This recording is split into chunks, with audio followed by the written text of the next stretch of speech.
What's up, y'all?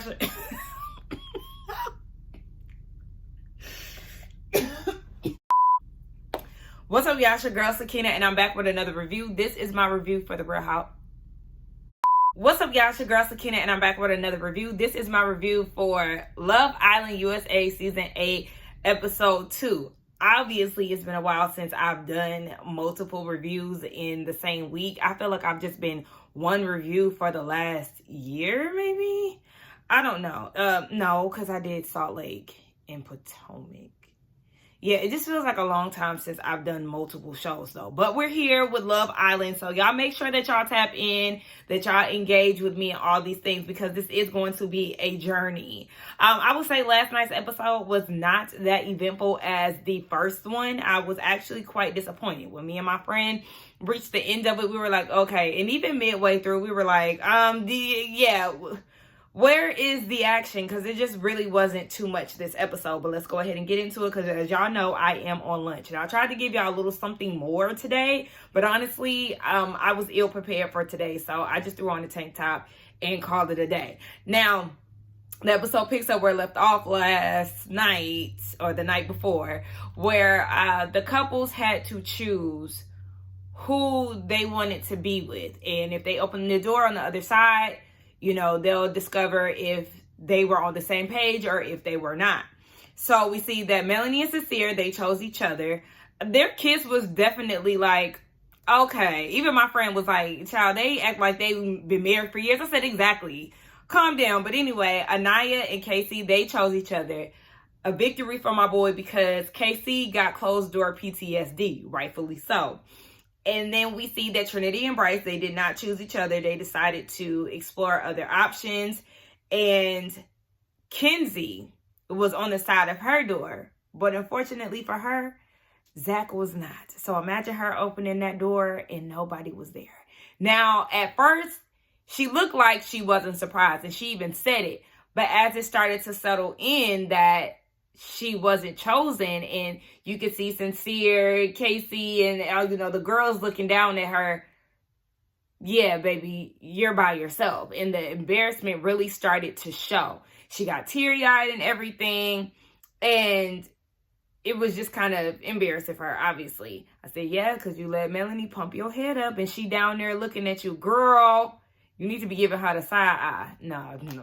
But anyway, and unfortunately, Sean was left hanging as well. He opened the door and Beatrice was not on the other side.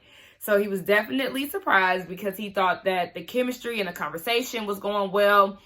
And he was really excited for this. So it was kind of like his balloon was popped.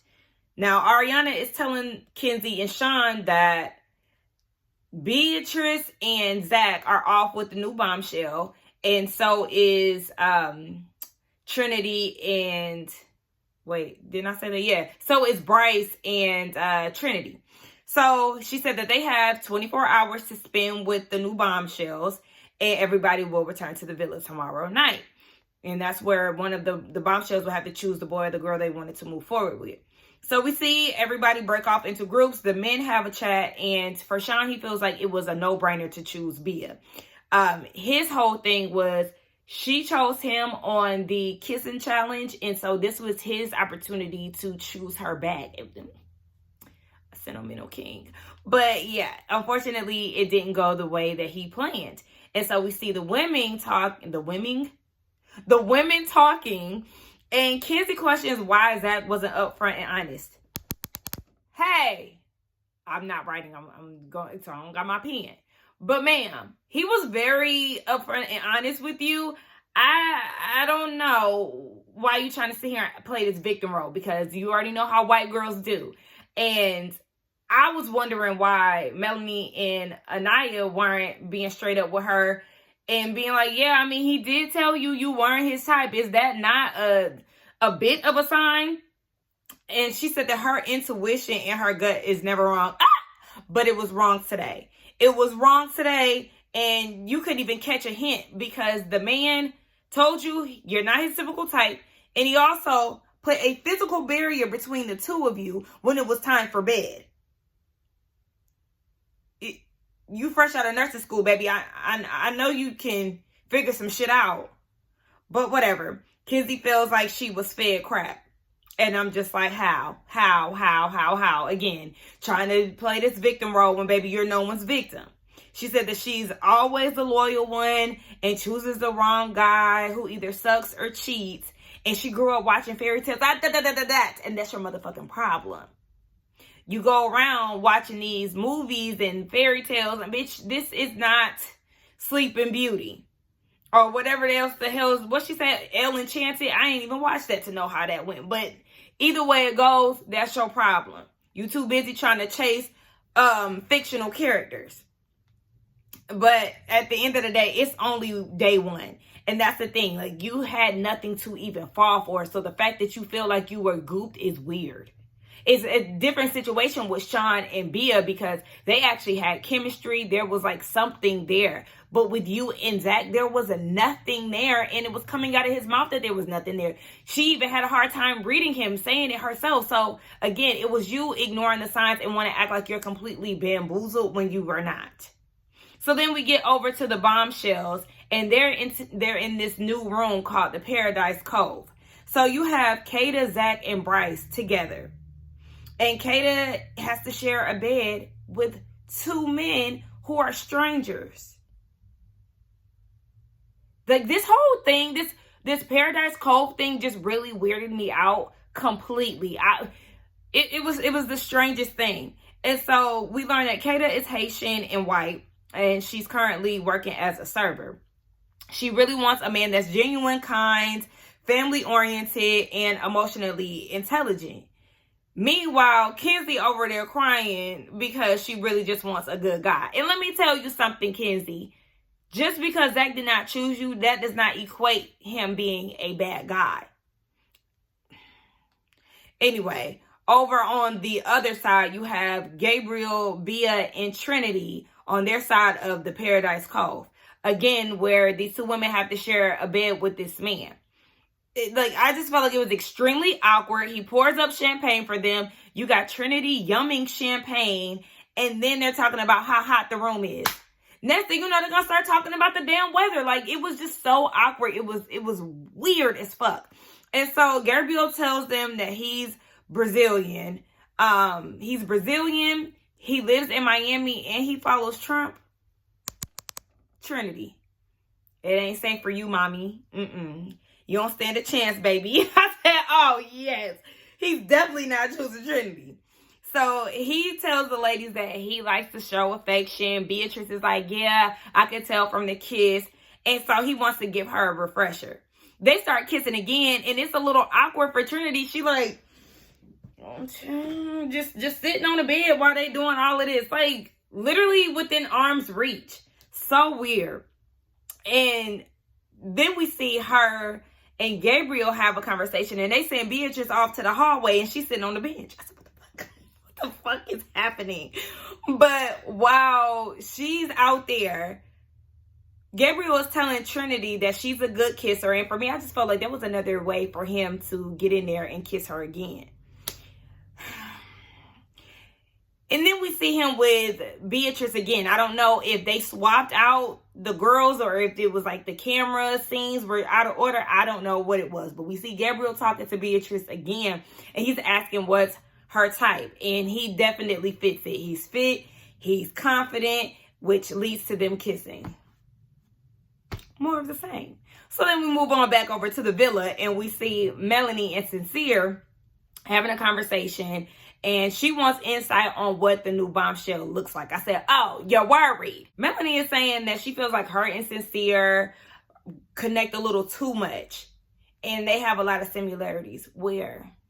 Because I'm going to be honest, they're boring. They don't, like, especially Melanie gives nothing. And I know this is, only day 2, but she's giving nothing for me. And I'm trying to see where these similarities and this just too locked in, too much alike.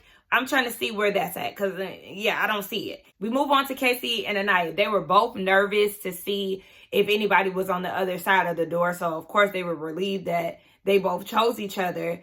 And Casey was like, well, we actually know each other now. No, y'all don't. No, y'all don't. You don't know anything about her other than she works for a nonprofit with her dad. or her mom, and her dad's an ex-NBA player, and that she wants a man to be chivalrous to her. That's all you know. I just feel like it's way too much forced kissing going on here. We seen Gabriel do it with Beatrice. We seen Bryce do it with Trinity when they first sat down after they got coupled up. We seen Melanie and Sincere do it when they were in that what's outside? What is that? Soul Ties, when they were sitting in Soul Ties on the first episode. And then we see Casey and Anaya here. They kiss like 3 times in Soul Ties in this one setting. I said, what is this? This is just too much. And I know this is Love Island. This is what they do. But again, it's forced. It's not like y'all are having a conversation which genuinely leads to y'all wanting to be physical. It's just y'all sitting there having small talk and then being like, well, let's kiss. Because that's literally what Sincere and Melanie did when they were sitting in Soul Ties. Just having like this pointless conversation. He's like, it's so hard for me to not look at your lips. Yeah, because you don't have shit else to talk about. Good night. So at this point, everybody then went to bed. And Kata and Zach, they're making out over at Paradise Cove.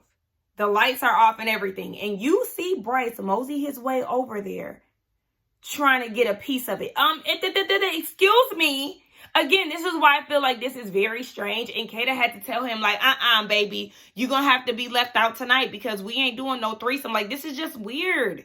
Is this not an odd situation? Like, I feel like even for Love Island, this is an odd situation to be in. I just felt like it was extremely too much. And I wish that they never do this Cove Paradise thing again. Am I the only one that feels that way? Let me know, because that was a fuck no for me. So the next day we see Bryce and Zach. They go out and have a conversation. And Zach is happy with the decision that he made. He said that there was no romantic feeling there for Kenzie. So he's on to the next. And with Bryce, he's feeling the same way. Even though it was pretty much hard for him to put his emotions before other people. Because he said had Trinity chose him, he would have felt really bad. But Zach is saying even though you did not choose her, that does not mean that the door is completely closed. It's just the fact that y'all are open to other connections.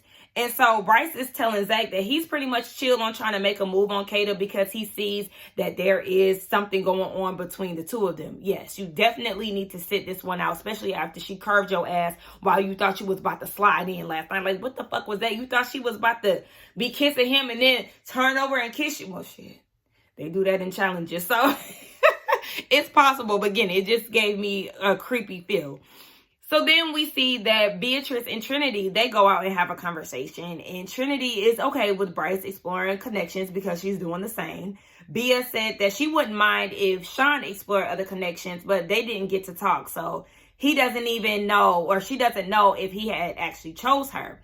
And Trinity makes mention that Bea and Gabriel are building some type of connection. I mean, it's obvious because he keep kissing on her and shit. So at the villa, we see that Kenzie is having a conversation with Casey and Sincere, and she feels like the feeling that she had for Zach wasn't reciprocated, and she never had a man that told her that she wasn't his type. And this is where this goes back to my thumbnail for the first episode. Kenzie, as a white woman, you are very surprised not to be the preference. And so you don't really know how to take that, which is why you're still harping on it so hard. But baby, you're not it, and that's okay. So Casey said, would you try to pursue Anaya or Melanie's connections? Like, would you try to talk to any of the other men? And she was like, this is Love Island. And it is. Kenzie feels beat down. Girl, shut the fuck up. We're tired, Kenzie. I'm tired already. She wants to know what the new bombshell looks like. And Sincere had the nerve to say that she looks like Melanie. No shade to Melanie, but they do not look alike. Melanie looks like Zoe Saldana to me. She looks like her little sister or something. But she does not look like Kata. They don't have any similarities to me. Moving on to Zach and Kata.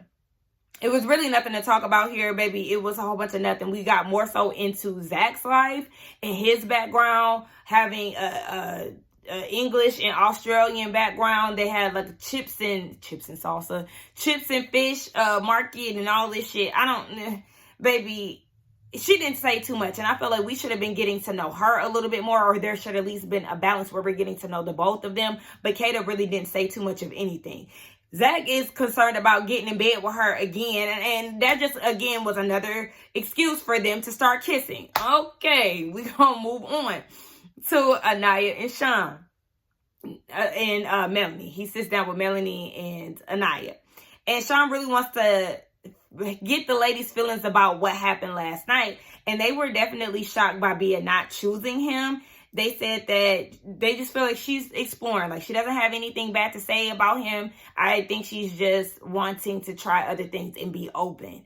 And that really confused him more than anything. And so at this point, he's trying to make his rounds to see what's up. He's like, well, who's available?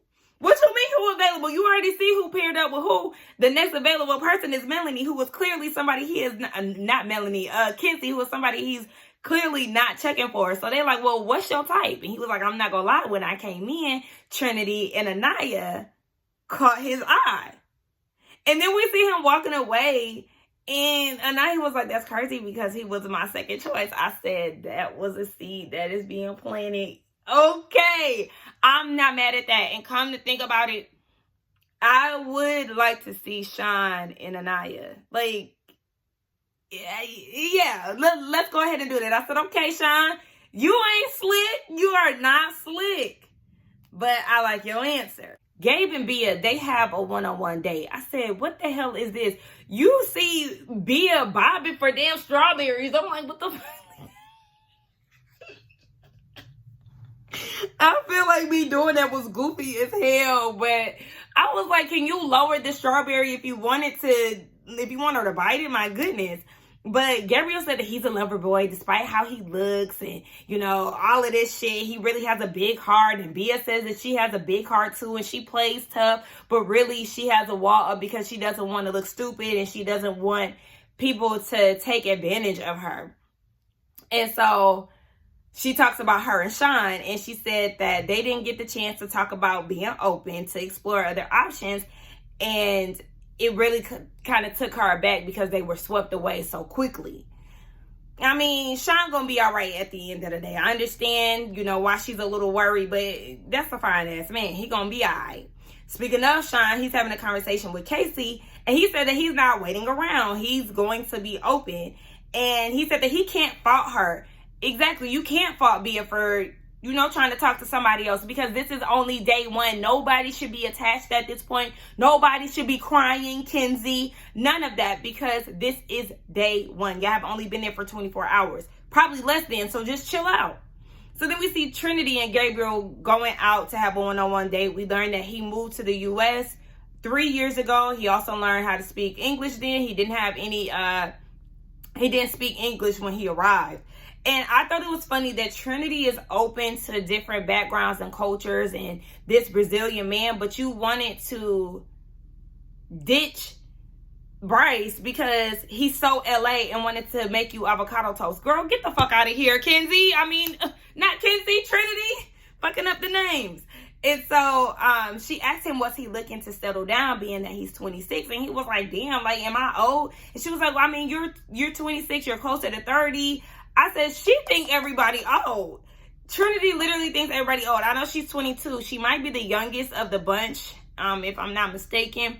But girl, 26, he still got life to live. And did y'all notice? He did not kiss Trinity. Yes, because he's not interested. He was doing all of that McSteamy shit to just, you know, for camera, entertainment purposes. But he ain't interested in her. And so we see Kata and Bryce. They have a conversation. Again, this is nothing. They playing a game of cornhole. They talk about their types and cheating and all of that.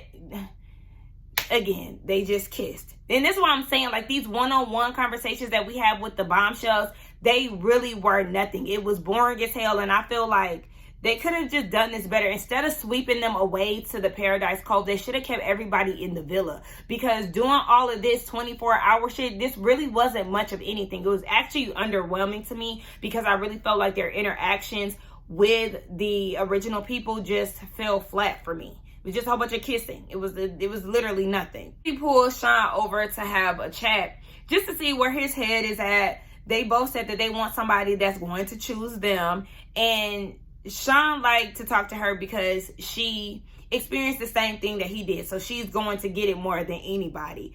He talked about his 10-year relationship. It was a high school sweetheart situation, and they essentially just outgrew each other. And they both wanted to experience life. I feel like that's reasonable to break up. And it also explains why he went so crazy on the apps, is because he was in a relationship so long with this girl that he was in high school with. And he's 29 now, so it's just like, damn, all his 20s he was in a committed relationship from high school, and then he done got so damn thirsty he didn't end up with a damn unplanned baby. What can you do? And so Kenzie said that she falls in love through words. She had 3 boyfriends, and she said that Sean making her those heart eggs really kept her smiling throughout the day. Girl, and that's your problem right there. You need to scram, girl, because you're not his type.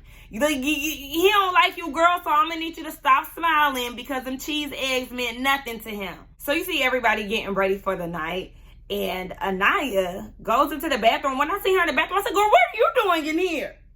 She goes to speak to Sean to let him know that she is Team Sean. She's rooting for him, and she likes having conversations with him. Hey, you ain't slick either. You ain't slick either. So at this point, I would not be surprised if eventually, sometime down the line, maybe even a challenge, Anaya and Sean are going to find their way to try to connect with each other, especially because he already put that bug in her ear that she caught his attention when he first came in. So, yeah.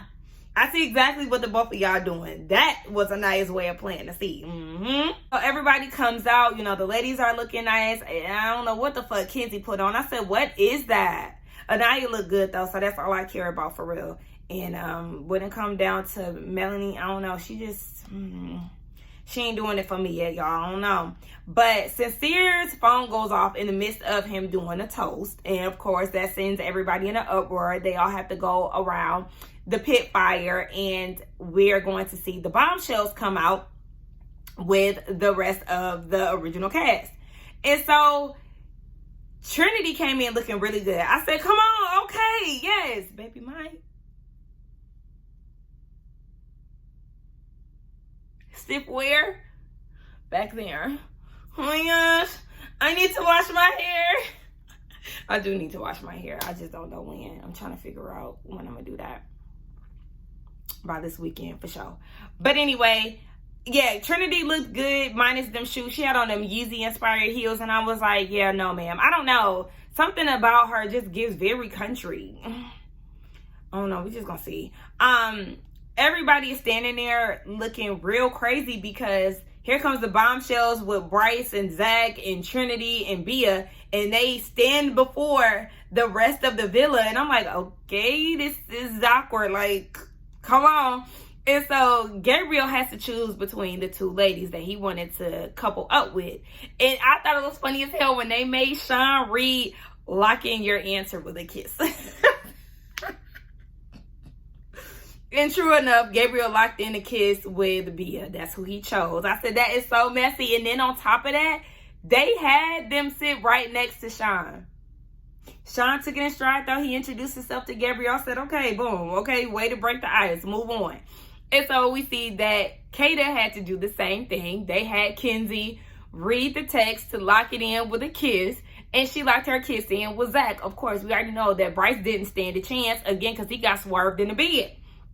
And that left Bryce and Trinity to pair up with each other yet again, leaving Sean and Kenzie single and vulnerable. Now, the thing with that is, I wish that they would have let Kenzie and Sean pick who they wanted. And I feel like actually, Kenzie might have got let down again, because her ass would have been blinded by them damn scrambled eggs. She would have been like, Sean, and he would have been like, Skirt, I want to try Trinity, and you can go over there with that, because that's who you was trying to get to know in the first place. You might not like his kissing, but shit, maybe you like his personality, child. I don't know. But one thing I will say is that I am finding pure enjoyment out of seeing the white people be the least desired in the villa, because they don't know how to take it. Well, at least Kenzie doesn't know how to take it. Bryce, he seemed pretty chill about it, but it's like the only 2 white people in the building nobody wants. And I love that, because I love to see the diversity, because that's the reason I have tried to watch Love Island before, like before season 6 and stuff. I've tried to watch it because it was a big thing. I think it was on USA, like the network USA, if I'm not mistaken. But I was just like, yeah, no, it's just too many corny white people on here. Like I couldn't take it. And so I think that's why season 6 got so much attention, if I'm not mistaken, because it was a more diverse cast. Y'all correct me if I'm wrong for all the long-standing Love Island watchers. But I came into season 7 and I felt like that was perfect because it was way more diverse and it was more palatable for me. So then coming into season 8 and seeing that it was only 2 white people and nobody is really interested in them, and everybody else was the purpose, I said yes. I love that. But I will say, even though I do love seeing the black girls get their attention in the things that they deserve, it makes me a little leery. And I know it's kind of like, well, what the fuck do y'all want? I say this because I don't want anybody looking at the Nicolandria effect and feeling like they need to attach themselves to a black woman and that they have ill intentions with the situation, to where they're using her to clout chase or using her to gain notoriety or whatever the case may be. And so that's the only thing that's making me a little reluctant when it comes down to it. I don't want nobody being calculated with this, but I genuinely do feel like Sean do like black girls. Zach, let me find out. I mean, I need to see your exes or whatever. I don't know, but I'm here for it. Again, this episode was boring, but y'all let me know what y'all thought about it. Let's get down in the comments and talk. Is there anything else I wanted to say? No, we'll just see what tonight's episode holds. But yeah, get down in the comments. I want to know y'all thoughts, and I will see y'all in the next one.